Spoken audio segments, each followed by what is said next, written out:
CONCORD, NC, Daytona 500 winner Denny Hamlin had his shot at winning another crown jewel event Sunday night destroyed before the Coca-Cola 600 even began. A piece of tungsten flew off of Hamlin's car during the pace laps at Charlotte Motor Speedway, and Hamlin had to return to pit road to have the weight put back into his Toyota. Hamlin was 8 laps down when he was finally able to join the race. The penalty for tungsten coming off a car is a 4-race suspension for the crew chief, according to NASCAR's rule book. Hamlin, the winner Wednesday night at Darlington Raceway, was clearly growing frustrated as his Joe Gibbs Racing team worked to reapply tungsten. "Let me know when it's the point of no return and we can just go home," Hamlin said. "Nope," replied crew chief Chris Gabehart. "We can't do that." The tungsten in question weighs 35 pounds and costs $1,877 from the supplier. If it comes off a car during competition, it can cause serious damage if another vehicle hits it.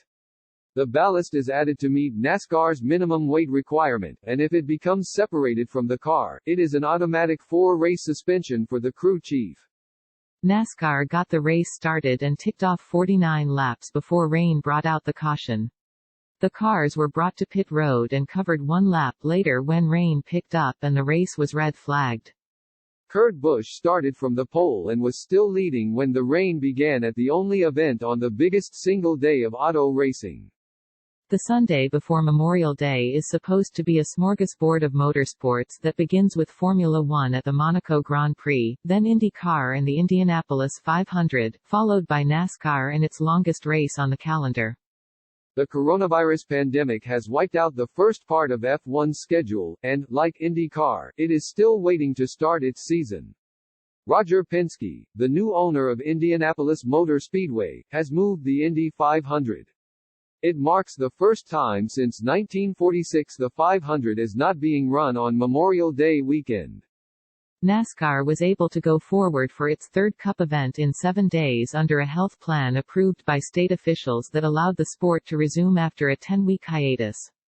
NASCAR ran 3 events in South Carolina, and the Coca-Cola 600 kicks off 4 consecutive days of racing at Charlotte. Team owner Chip Ganassi would have been at Indy early Sunday celebrating his 62nd birthday at the 500 before jetting to Charlotte Motor Speedway to watch his 2 NASCAR teams. Instead, the owner watched on television from his home in Pittsburgh as Busch ran a lap at 181.269 miles per hour to earn his first pole of the season and third top 10 start of 2020. 7-time NASCAR champion Jimmy Johnson qualified second and was followed by Hendrick Motorsports teammate Chase Elliott. Matt Kenseth, in his 3rd race since Ganassi pulled him out of retirement, qualified 4th in a strong start to the day for the organization. Tyler Reddick was 5th for Richard Childress Racing, 1 spot ahead of teammate Austin Dillon as Chevrolet drivers took the top 6 spots in qualifying. NASCAR did not report any issues with health screenings, and all drivers were able to qualify ahead of the 600. Matt DiBenedetto and Eric Almirola crashed in qualifying. DiBenedetto needed a backup Ford from the Wood brothers, and Stewart-Haas Racing fixed Almirola's damaged Ford. Charlotte Motor Speedway invited team owners to watch the race from its 13,000-square-foot members-only restaurant, the Speedway Club. A track spokesman was unaware of any owners accepting the invitation. Most did not attend the first 2 races back at Darlington Raceway, and unless they have a central race day role, NASCAR has discouraged them from using one of the 16 allotted roster spots per car. Charlotte Motor Speedway does have a tower of 52 privately owned condominiums that overlook the first turn of the track. Team owner Richard Childress owns a condo, but a track spokesman could not confirm Childress planned to watch the 600 from there.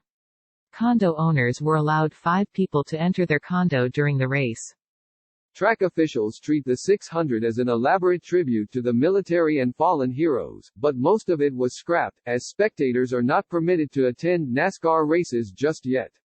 NASCAR President Steve Phelps told the Associated Press he did not think spectators would be at races at least through Talladega on June 21. The last race posted NASCAR's current revised schedule. NASCAR has squeezed 20 National Series races into the calendar between Talladega and the May 17 resumption at Darlington Raceway.